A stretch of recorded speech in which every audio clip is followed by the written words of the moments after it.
Hi, Trevor here, reflecting on life through music. Thank you for stopping by.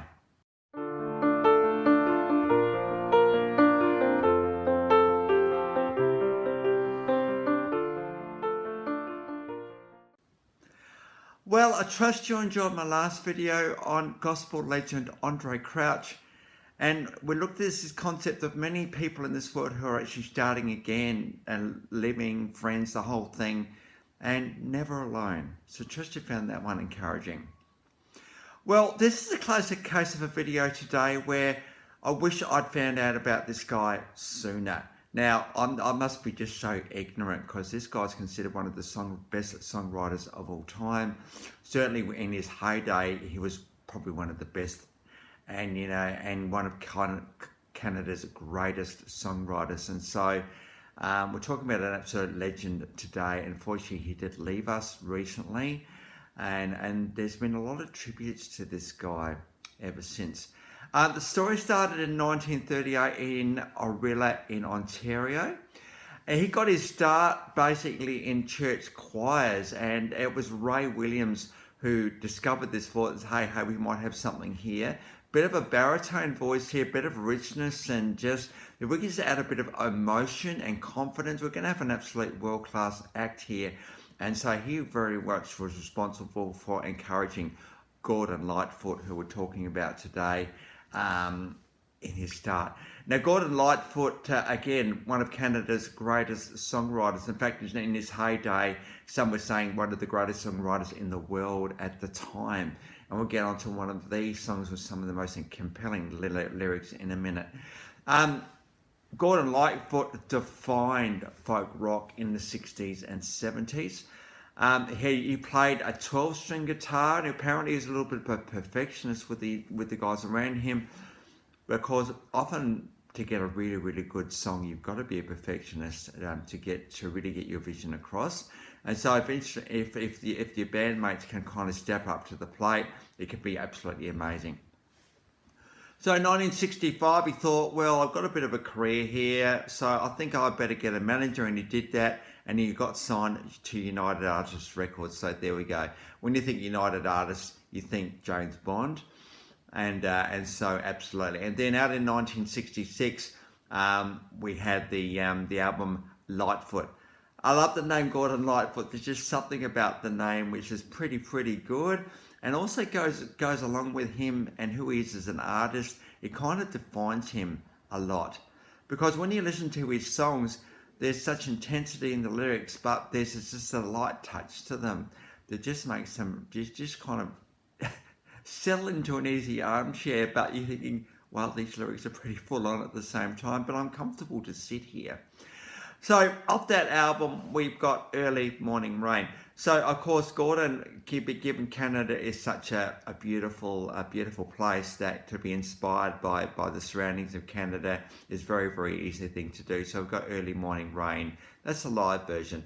Now again, just settle into your armchair, let Gordon's lyrics and his stunning guitar playing and his understated but very complex production just take you over, because this guy's an absolute legend in many ways, and his voice is just seamless. Many people have commented, including Rick Beato on his YouTube channel, giving credence to what makes this song great, and we're going to get onto that song in a minute.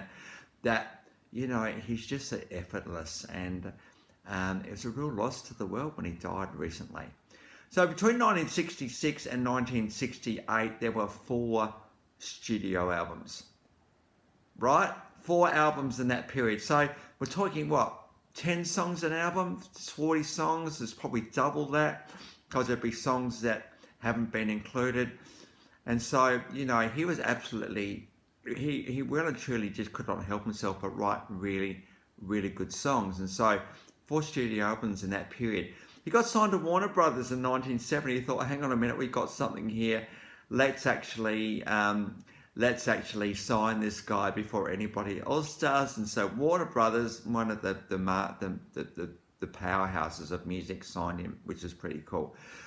In 1970, out came the album Sit Down, Young Stranger. And now, the song that I want to focus on, this is not just when you think of Gordon Lightfoot. We can think of many songs when you think of Gordon Lightfoot, but this is probably one that you go to. Just a go-to song generally, because these lyrics are absolutely stunning.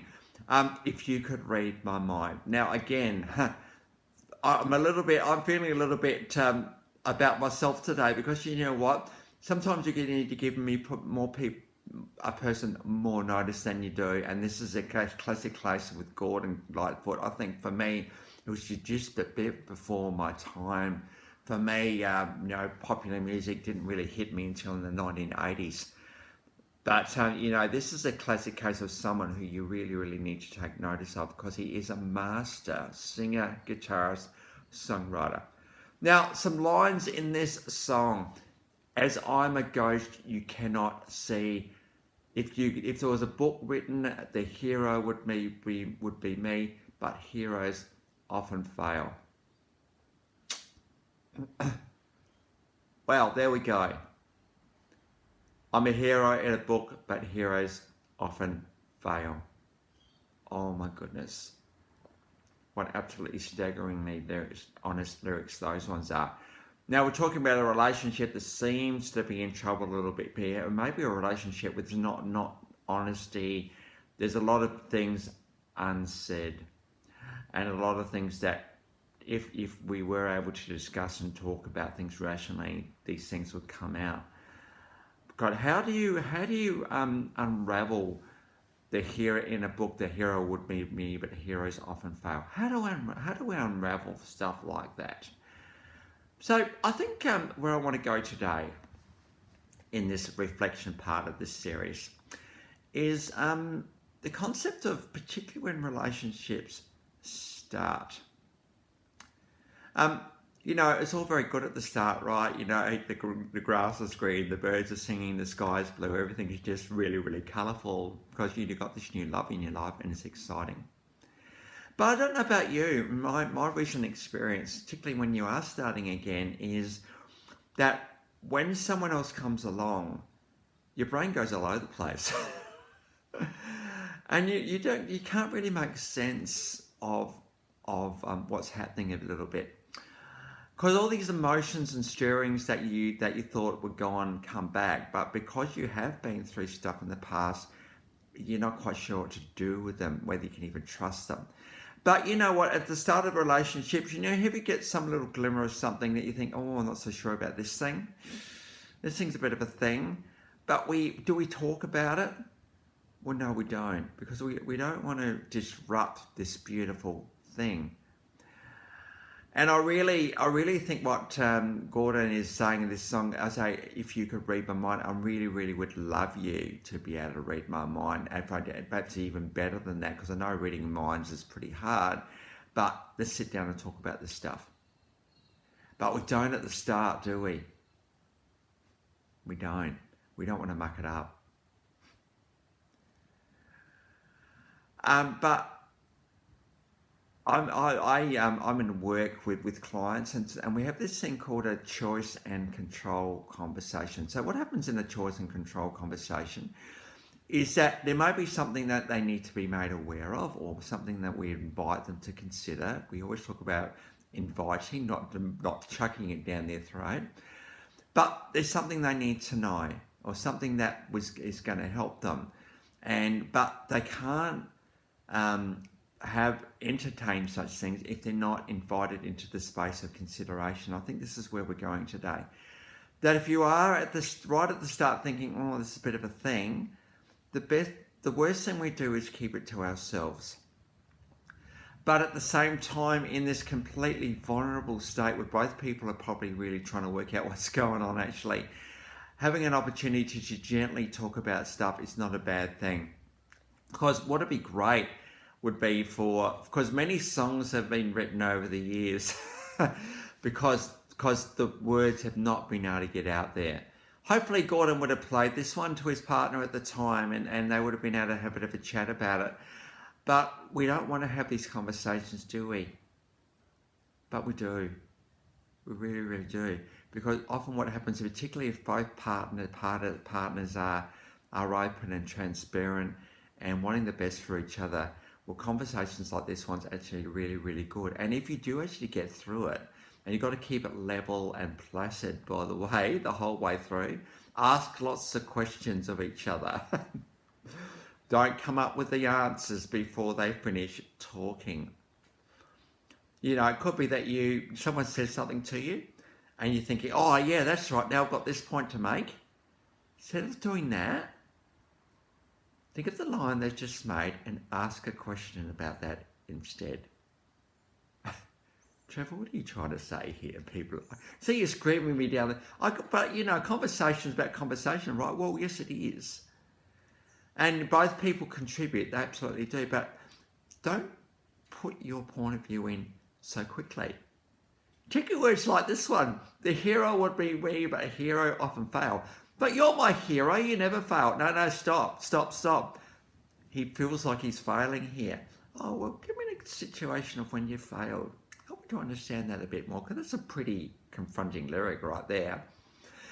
So right from the start, I think we've got the opportunity. Of course, we always think the next relationship is going to be great, right? Well, you know, it's going to be rapids at the start.